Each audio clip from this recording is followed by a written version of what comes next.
In 1992, Kurt Cobain was once asked about Endless Nameless, the hidden track which closes off Nevermind. He had the following to say about the song. "It's a little taste of what our next album might sound like." That next studio album, of course, would be In Utero, and the second track off of In Utero is Scentless Apprentice. The opening song on the album is Serve the Servant, and although it's a great song, in terms of Nirvana's heavier side, it does not compare to Scentless Apprentice. Scentless Apprentice is a very abrasive, in-your-face song. It's the first track on In Utero, in my opinion, that really goes back to the Bleach era roots of Nirvana. A lot was made of the production on Nevermind. For some people, it was too polished, it was too mainstream, the band had gone too commercial with that album. And so In Utero, in a lot of ways, was a response to this. It was meant to be more abrasive, more in your face, and Scentless Apprentice, to me, is a prime example of this. One of the interesting things about Scentless Apprentice is that it's the only song on In Utero where all three band members have songwriting credits. Dave Grohl joined Nirvana in late 1990, and by that point, Chad Channing had already written a lot of the drum parts for the songs that would appear on Nevermind.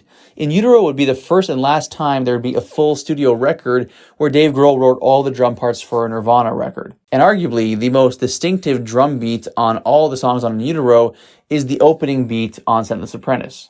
Steve Albini is the man who produced In Utero, or as he would say, recorded In Utero. I did an interview with Steve a little while back about the creation of that record, and during this interview he spoke about how Dave Grohl's drumming on Scentless Apprentice really stuck out to him. I'm going to show you guys a clip from that later on in this video here. In addition to the drum parts on Scentless Apprentice, Dave Grohl also came up with the main guitar riff in the song, an early indication of his abilities on the guitar. Though, interestingly, Kurt Cobain was apprehensive at first about this riff. He wasn't a huge fan of it. In Kurt's words, he felt that the riff was a bit cliche, but ultimately decided to go ahead with it because he liked Dave and he felt it'd be good for band morale. Kurt has publicly stated that, particularly by this point in his career, he liked getting creative input from his bandmates as it took some of the pressure off of him to come up with the songs. Now, interestingly, though Dave Grohl wrote the drum parts for Scentless Apprentice, the first known recording of the song does not feature Dave Grohl on the drums. The first known recording of Scentless Apprentice comes from a jam session Krist Novoselic and Dave Grohl had with Ray Washman. Ray Washman having been the drummer in Tad, Scratch Acid, and more. Now, in this jam session recording, Ray Washman played the drums and Dave Grohl played guitar.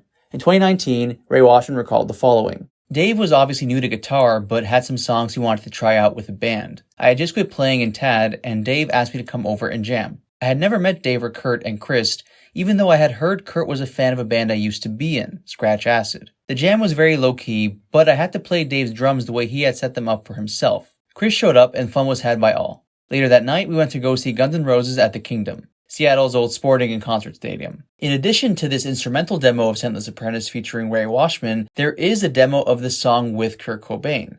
This Kurt Cobain demo was released in 2004 as part of the With the Lights Out box set. Interestingly, this demo is more than twice as long as the finished studio version of Scentless Apprentice. The studio version of the song officially clocks in at around 4 minutes, whereas the demo clocks in at around 9.5 minutes. Lyrically, Kurt Cobain was largely inspired by a German novel named Perfume. It was written by author Patrick Suskind and released in 1985.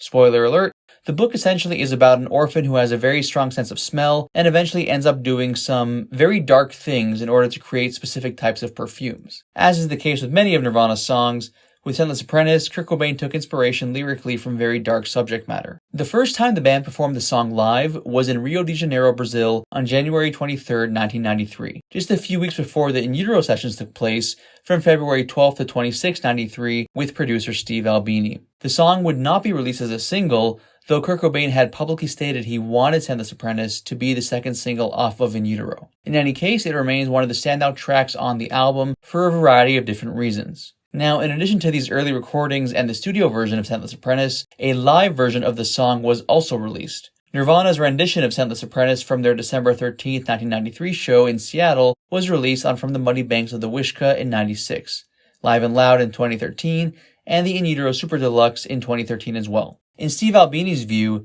Scentless Apprentice and Milk It are two of the songs that stand out on In Utero because they represented a change from Nirvana's more melodic material.